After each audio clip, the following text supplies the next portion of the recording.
McCay with all three of the Davids that matter. And David Van's got a great topic for us today. David, set up this topic for us. So a year ago, a little over a year ago, it was announced 14 months ago, there's going to be a state question on our primary ballot whether or not we want doctors to be able to recommend marijuana as a medicine. And it was very controversial, especially in the legislature. Just 14 months ago. Yes. Okay. It was announced. We passed it by 57% in June, rolled it out 2 months later. Now the dispensaries are open. People are growing. People can grow their own now if they've got a license. If they're patient. In less than a year. And yes, and the legislature got their first chance to tweak it to make it something they would like. A year ago, they barely got 57 votes in the House. They didn't even bring it to a vote in the Senate. That's how unpopular it was. This last week, it got 93 votes out of 101 in the House, and it got 90% today in the Senate. Tomorrow it's on the governor's desk for signing. Mm-hmm. So my question is that populism, just a simple matter of people becoming more popular with the idea of it, or is that a more informed electorate? I think it's an electorate that's leading the state. The politicians are cowards. They don't want to take it on, and so they're leaving the real decisions that change public policy, whether it's criminal justice reform, 780, 781, 2 years ago, major change, and now medical marijuana. These are things that people have forced on our legislature. David? He said that they're cowards, that the legislators are cowards. Really, legislators are just those that go along with the cultural stream of the time.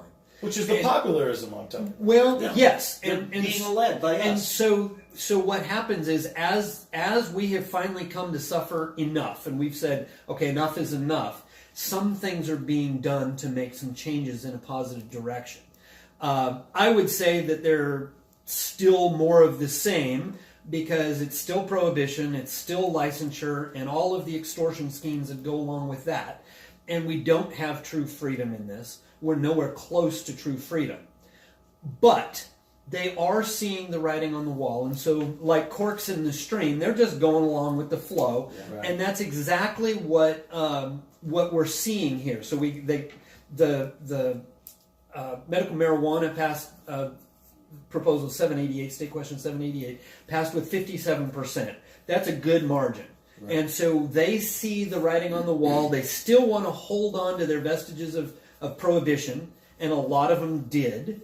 And so it was hard right at first to get everything through, but now they're getting a little bit better. But the medical marijuana community, the people who are using it, are still saying it's not enough. So snowballing is kind of... But it is starting to pick up steam. It is the will of the people, and it's been a long time in coming that a lot of these policies are being implemented that the folks have been talking about for a long time. Even the staunchest right-wing Republican finds it kind of vulgar, the incarceration rate and punitive approach to drug policy in this country, and realizing that it's just fiscally unsustainable. I told people on the campaign trail, I don't like pot, but what I don't like more than cannabis is paying $22,000 per person per year for someone else's cannabis problem, and that is the going rate for incarceration. Yeah.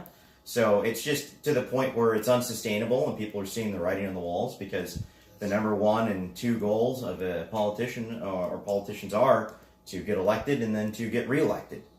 So how does the Governor Stitt election and his win tie into the popularism, or is that the people? How does him winning the election, is that popularism? Yeah, he's never been involved in politics, and famously he didn't even know how to vote. Right, apparently. Right. He hadn't voted in 10 years, and he didn't have his ID. Too busy. And that's who we want. But that's, seriously. Right. But those are the people that came out for 788. We had more people turn out to the polls and vote on the medical marijuana question than voted on the gubernatorial election. Right. Okay?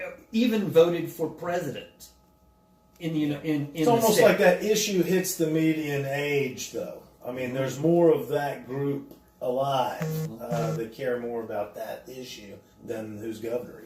Well, yeah, it's sexier than most political topics for sure. You know, people understand smoking cannabis as opposed to who's governor. Yeah. Well, it's something that directly affected them. It does. Right.